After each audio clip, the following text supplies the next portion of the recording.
இந்த AutoCAD tutorial வீடியோவில் நம்ம என்ன பார்க்க போகிறோம் அப்படின்னா டைமென்ஷன் லீனியர் ஜோக் அப்படின்ற ஒரு கமாண்ட் பற்றி தான் பார்க்க போகிறோம். இந்த கமாண்ட் வந்து எங்கே யூஸ் ஆகுது, இதை வேறு எந்த இடத்துலலாம் யூஸ் பண்ணலாம் அப்படின்றதையும் வந்து இந்த டுட்டோரியலில் பார்க்க போகிறோம். வாங்க வீடியோக்கு போகலாம். வீடியோக்கு போகிறதுக்கு முன்னாடி யாரெல்லாம் சேனலை சப்ஸ்கிரைப் பண்ணலையோ சப்ஸ்கிரைப் பண்ணிக்கோங்க. அண்ட் இதில் நம்ம சேனல் நிறைய பேசிக்ஸ் வீடியோ இருக்கும். யாரெல்லாம் பேசிக்ஸ்லேருந்து AutoCAD கற்றுக்கணும்னு நினைக்கிறீங்களோ அவங்கெல்லாம் அதை ஒரு தடவை பாருங்கள். உங்களுக்கு தமிழில் கொஞ்சம் புரியும், ஈஸியாக புரியும். சரி வாங்க பார்க்கலாம்.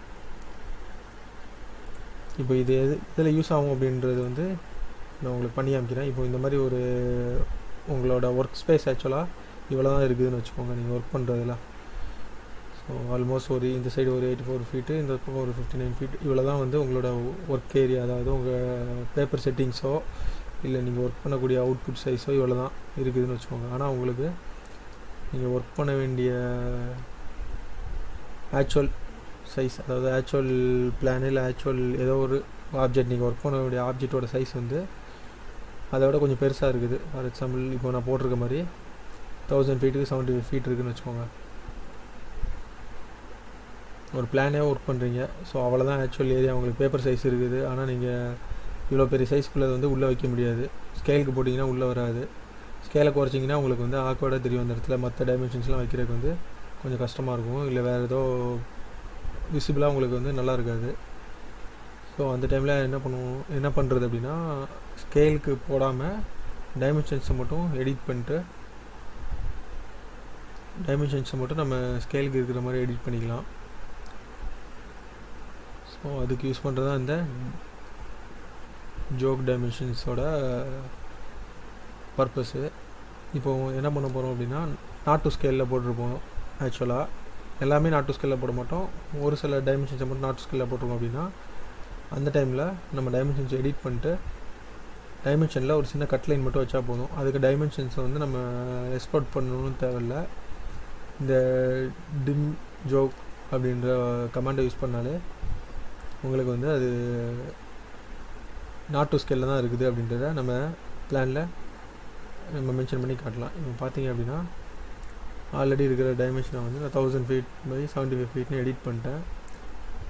பார்த்தீங்கன்னா ஸ்கேலில் இருக்காது, இது நாட் டு ஸ்கேலில் தான் இருக்கும். மெஷர் பண்ணி பார்த்தீங்க அப்படின்னா வேறு டைமென்ஷன் இருக்கும். நம்ம எடிட் பண்ணது வந்து நம்மளுக்கு என்ன வேணுமோ அதுக்கேற்ற மாதிரி டைமென்ஷன்ஸ் எடிட் பண்ணியிருக்கிறோம். இப்போது இது ஸ்கேலில் இல்லை அப்படின்னு மென்ஷன் பண்ணுறதுக்கு இந்த டிம் ஜோக்குன்றதை யூஸ் பண்ணுவோம். பார்த்தீங்கன்னா உங்களுக்கு தெரியும், அனோட்டேஷனில் இருக்கும். அனோட்டேஷனில் டிம் டைமென்ஷன் அப்படின்றதில் வந்து டிம் ஜோக் லைன் அப்படின்னு இருக்கும். அதை பிக் பண்ணிக்கோங்க. பிக் பண்ணிட்டு எந்த டைமென்ஷன் வேணுமோ அந்த டைமென்ஷனை பிக் பண்ணிங்கன்னா பாயிண்ட் கேட்கும். எந்த பாயிண்டில் வேணுமோ அந்த பாயிண்டில் ஃபிக்ஸ் பண்ணிங்கன்னா உங்களுக்கு ஒரு கண்டினியூஸ் லைன் மாதிரி காட்டும்.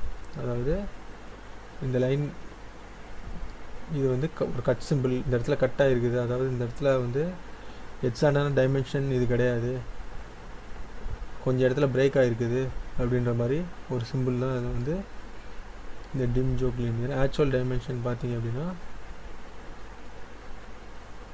நமக்கு வேறு இருக்கும். ஸோ அதனால் கீழே என்ன பண்ணணும்னா என்டிஎஸ், அதாவது நாட் டு ஸ்கேல் அப்படின்றது வந்து கீழே மென்ஷன் பண்ணி காமிப்போம். 75 ஃபீட்டு கீழேயும் நம்ம வந்து என்டிஎஸ், அதாவது நாட் டு ஸ்கேல். இது வந்து ஸ்கேலுக்கு இல்லை, கண்டினியூஸாக ஒரு இடத்துல கட் ஆகிருக்குது. ஸோ வந்து நாட் டு ஸ்கேலில் இந்த டைமென்ஷன் போட்டிருக்கோம் அப்படின்றத மென்ஷன் பண்ணி காட்டுறதுக்கு தான் வந்து என்டிஎஸ் அப்படின்றத போட்டிருக்கேன். ஆக்சுவல் டைமென்ஷன் பார்த்திங்கன்னா நம்ம பழசில் போடும்போது என்னென்னோ அந்த டைமென்ஷன் இருக்கும், ஆனால் ஒரிஜினல் டைமென்ஷன் வந்து வேறு இருக்கும். ஸோ இது வந்து நிறைய இடத்துல நமக்கு யூஸ் ஆகும். முக்கியமாக வந்து நம்ம சின்ன சின்ன பார்ட்ஸ் எல்லாம் எலாபரேட் பண்ணுற போது நாட் டு ஸ்கேலில் போட்டு நம்ம மென்ஷன் பண்ணி காட்டுவோம். ஸோ அந்த இடத்துல இந்த இது யூஸ் ஆகும். இல்லை இப்போ இது வேணாம், ஒரிஜினல் டைமென்ஷன் வேணும் அப்படின்னா நீங்கள் அதே இதை செலக்ட் பண்ணி ரிமூவ் அப்படின்னு ஒரு ஆப்ஷன் இருக்கும். அதை பிக் பண்ணிட்டு நம்ம எந்த டைமென்ஷன் கொடுத்தோமோ அந்த இடத்துல கொடுத்தீங்கன்னா ஆட்டோமேட்டிக்காக அந்த கட் சிம்பிள், அதாவது கண்டினியூஸாக போயிட்டு இருக்கிற அந்த கட் சிம்பிள் வந்து உங்களுக்கு ஆட்டோமேட்டிக்காக ரிமூவ் ஆகிடும். பார்த்தீங்கன்னா தெரியும்.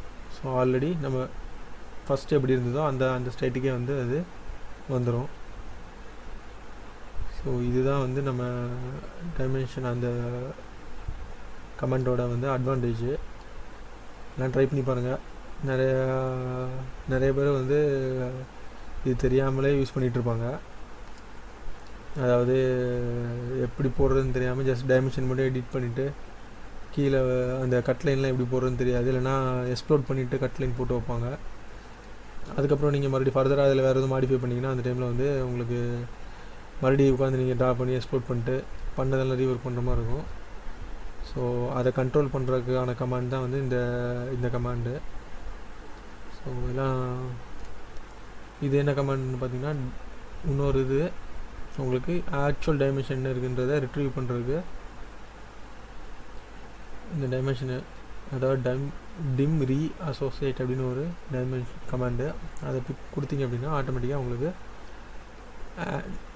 ஆக்சுவல் டைமென்ஷன் என்ன அப்படின்றத வந்து உங்களுக்கு வந்துடும்.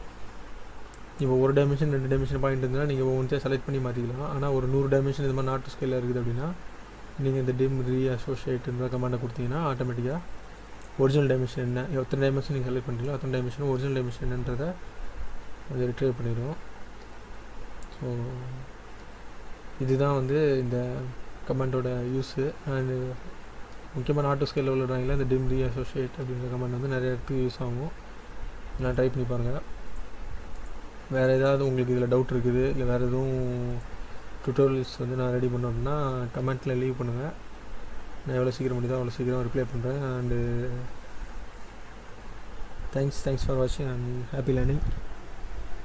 Stay tuned for more videos.